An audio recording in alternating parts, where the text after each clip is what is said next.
안녕하십니까. 상식 나눔 이내호입니다. 이번 영상에서는 왜 정당이라는 것이 생겨가지고 국민의 의사를 직접적으로 대변하는 그러한 대표자를 선출하는 것이 아니라 정당의 의사를 대변하는 그런 사람들을 선출하게 되었을까, 그것에 대해서 설명을 드리고, 포퓰리즘 정당은 어떤 모습을 보이고 있을까, 그거에 대해서도 설명을 드리도록 하겠습니다. 정당과 비슷한 모습이 처음 등장한 것은 17세기 명예혁명 전에 영국에서입니다. 그런데 이 당시에 정당과 같은 모습을 한 그러한 집단은 오늘날 민주주의를 기반으로 발생한 정당과는 그 모습이 많이 다르기 때문에 오늘날의 정당으로 보기는 좀 어렵습니다. 오늘날의 정당과 비슷한 모습을 갖고 정당이라는 것이 등장한 것은 19세기 초반쯤 되는데요. 이 19세기 초반에 정당이 등장을 했을 때는 국가는 이러한 정당을 불법으로 규정을 하고, 그 정당과 관계를 맺는 의원에 대해서는 일정한 제재를 가하고, 또 정당은 강제로 해산되기도 했습니다. 이 당시에는 국민의 대표는 국민의 의사를 직접적으로 대변하는 것이 적절한 것이고, 이 국민의 대표가 특정 집단을 만들어서 그 집단의 의견을 대변하는 것은 적절하지 못하다, 이런 생각이 바탕에 깔려 있었고요. 그러한 결과 국가는 이러한 정당을 불법시하고 강제 해산까지 하게 된 것입니다. 그런데 19세기 말부터 20세기 초로 이렇게 바뀌면서 이러한 분위기는 조금씩 달라졌는데요. 20세기 초반에는 이 정당에 대해서 국가는 합법도 아니고, 그렇다고 그러한 정당을 옹호해 주는 것도 아닌 그러한 방관적 어떤 자세를 갖게 됩니다. 그래서 국민의 대표들은 일정한 집단, 즉 정당을 만들어서 그 정당을 기준으로 행동하기도 하고, 대표에 따라서는 한 사람의 능력으로 대표 역할을 하는 그런 경우도 있었다는 거죠. 그런데 2차 대전이 끝나고부터는 완전히 분위기가 바뀌게 되는데요. 2차 대전이 끝나고 각국의 헌법은 오히려 이 정당을 옹호하고 보호하는 그러한 형태로 바뀌게 됩니다. 우리나라 헌법에서도 헌법 제8조에 이 정당 조항을 규정하고 있는데요. 정당이 자유민주적 기본질서 혹은 민주적 기본질서를 준수하는 한에서 이 정당은 함부로 해산시킬 수가 없도록 규정하고 있어서 일반 집단 결사하고는 완전히 다르게 취급을 하고 정당을 보호하고 있습니다. 그래서 정당을 해산할 때는 대통령이 헌법재판소에 해당 정당을 위헌 정당이다 라고 제소를 하도록 하고, 그 제소가 있다 하더라도 바로 해산되는 게 아니라 헌법재판소 6명의 찬성에 의해서 해산되도록 함으로써 이 정당을 좀 강력하게 보호하는 그러한 태도를 보이는 게 우리나라 헌법이 되겠습니다. 그러면 과거에는 불법시되던 이러한 정당이 오늘날에는 왜 인정되게 되고 오히려 보호하는 지경까지 갔는지, 그거에 대해서 설명을 드리도록 하겠습니다. 첫째 이유는요, 아주 유치원생 수준에서 쉽게 설명을 드리도록 하겠습니다. 과거에는 사회가 아주 단순했습니다. 그렇기 때문에 어느 정도 능력을 가진 그러한 사람이라면 사회 전체의 흐름을 정확하게 이해할 수가 있는 그러한 사회 구조였다는 거죠. 농업사회나 미분화된 산업사회에서는 사회가 단순할 뿐만이 아니고 기술 수준도 상당히 낮은 그러한 상황이었기 때문에 한 개인의 노력이나 능력으로 그 사회 전체의 구조를 쉽게 이해할 수가 있었고, 이러한 사회 수준에서는 무엇보다도 개인의 어떤 능력, 이런 것이 중시되고, 그렇기 때문에 따로 정당의 필요성을 느끼지는 못하는 그러한 상황이었다는 거죠. 그런데 오늘날 우리나라는 직업이 2만 개 이상이 될 정도로 사회가 굉장히 다양화, 분업화되어 있고요. 또 그러한 다양한 분야들이 단순하게 다양성만 유지하는 정도로 그치는 게 아니라 상당한 수준으로 전문화되었다는 게 문제입니다. 이러한 사회 상황에서 아무리 능력 있는 인간이더라도 그러한 다양한 모든 상황을 이해하기는 불가능하고 전문적인 분야를 이해하는 것도 불가능합니다. 심지어는 하나의 분야도 제대로 이해하기가 쉽지가 않은 거죠. 이러한 결과 국가 전체를 경영을 하려면 한 개인의 능력으로는 도저히 불가능한 상황에 놓이게 된 겁니다. 그렇기 때문에 다양한 능력을 가진 그러한 사람들이 일정한 집단적 세력을 형성해서 국가를 경영하는 것이 더 바람직한 그러한 상황에 놓이게 된 거죠. 그렇기 때문에 현대 사회에서는 과거에 능력 있는 개인을 대체하는 것이 바로 정당이 되고, 이 정당끼리 과거에 능력 있는 개인이 서로 경쟁해서 국가의 어떤 권력을 장악하듯이 오늘날은 능력 있는 개인을 대신하는 정당들이 서로 경쟁을 해서 국가의 권력을 차지하게 되는 이러한 형태가 된 겁니다. 그렇기 때문에 오늘날에는 정당이라는 것이 국가 경영의 필수적인 요소가 된 거죠. 과거에는 한 사람이 출마를 하고 그 사람이 국가 권력을 독점적으로 행사하게 되면 그것을 우리는 독재다 이렇게 얘기를 했는데요.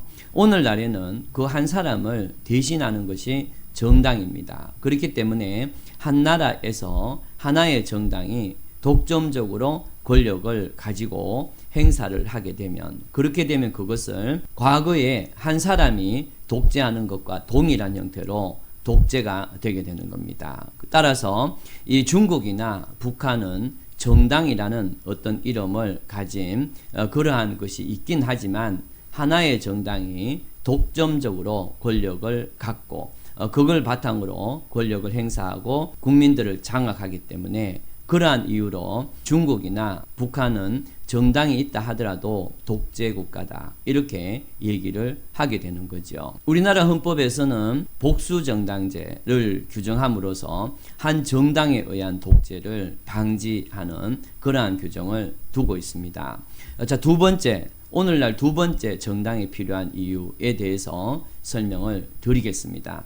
이 두 번째 이유는 조금 더 어렵기 때문에 잘 들으셔야 될 것 같습니다. 오늘날 정당은요, 민주주의를 시행하는 국가에서는 논리 필연적으로 정당이 등장할 수밖에 없고 그것도 하나의 정당이 아니라 다양한 정당이 등장할 수밖에 없는 것이 오늘날 민주주의 국가입니다. 그러면은 여러분들이 전체주의 국가, 나치와 같은 전체주의 국가나 또 중국이나 북한도 비록 독재지만 정당이라는 걸 갖고 있는데 왜 민주주의를 시행하는 국가에서 정당이 논리 필연적으로 등장한다고 하느냐 라고 반문하실 수도 있는데 그거에 대해서 지금부터 설명을 드리겠습니다. 일단 민주주의 국가에서 왜 논리 필연적으로 정당이 등장하고 그러한 정당이 다양하게 존재하게 되느냐, 그거부터 먼저 설명을 드리고 그 다음에 나치 독일이나 중국, 북한에서 있는 그러한 정당이 어떻게 민주주의 국가의 정당과 다른가에 대해서 설명을 드리도록 하겠습니다. 민주주의는요, 기본적으로 개인의 자유를 바탕으로 형성되는 그러한 사회사상입니다. 이 내용에 대해서는 제 다른 영상에서 따로 설명을 드린 적이 있는데요. 인간은 이성을 가진 존재로서 스스로 통제할 능력이 있다. 그 결과 개인에게 자유가 인정되는 것이고 이러한 것, 그러니까 스스로 통제할 그러한 능력이 있는 이러한 것이 인간의 특성이라면, 그렇다면 개개인은 이 공동체에 대해서 합리적인 의사를 제시할 수 있는 존재이고 따라서 개인의 의사에 의해서 국가가 통치가 되고 공동체가 운영이 된다면 그것은 적절한 것이다 라는 것이 바로 민주주의 사상의 기본입니다. 이러한 것이 민주주의다 라고 볼 때는 민주주의 사회에서는요, 기본적으로 개인마다 생각이 다를 수 있다 라는 것이 당연히 전제가 될 수밖에 없게 되는 거죠. 이러한 결과 개인마다 생각이 다르고 그러한 다른 생각을 정치적으로 대변해 줄 어떤 집단이 필요하다는 것은 자연스러운 현상이고 그 결과 다양한 개인들의 의견을 대변할 수 있는 다양한 정당이 등장하는 것은 민주주의에서 당연한 어떤 논리적 기결이다. 이렇게 볼 수가 있겠습니다. 이러한 이유에서 사회가 분화되고 다양한 계층이 등장을 하고 도시와 농촌, 또 부의 차이, 세계화를 보는 시각의 차이, 환경을 보는 시각의 차이 등등이 나타나게 되고 그 결과 다양한 정치 세력인 정당들이 등장하게 되는 겁니다. 따라서 민주주의 사회에서는 복수정당제가 너무나 당연한 논리적 필연이고 또 당연한 정치 현상의 하나다. 이렇게 볼 수가 있겠습니다.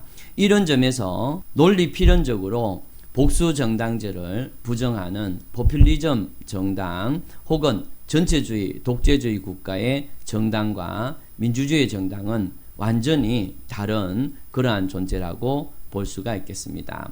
그러면 포퓰리즘 정당부터 설명을 드리겠습니다. 포퓰리즘 정당은 기존의 정당은 기득권 정당일 뿐이고 무언가 엄밀하게 부패해 있고 결국 가진 자를 대변하는 그러한 정당이다. 이렇게 선동을 합니다. 민주주의 사회에서 정치를 할 때 신중하게 접근해야 될 그러한 요소가 다양성인데 그런데 이러한 포퓰리즘 정당은 국민들의 다양한 견해를 가진 자의 견해와 그렇지 않은 견해라는 것으로 이분화시키고요. 자신들은 그래서 일반 다수를 차지하는 못 가진 자의 의견을 대변하는 그런 존재다라고 선동하게 되는 거죠. 그 결과 국민의 여론을 진정으로 대표하는 자들은 포퓰리즘 정당 자신들만이고 다른 모든 정당들은 국민의 여론을 대변하지 못하는 것으로 매도를 하게 됩니다.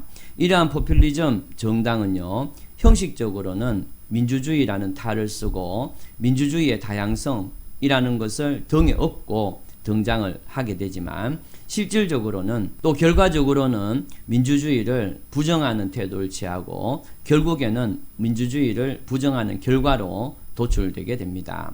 민주주의라는 것은 다양한 개인들로 이루어져 있기 때문에 다양한 생각들이 존재할 수밖에 없는데요.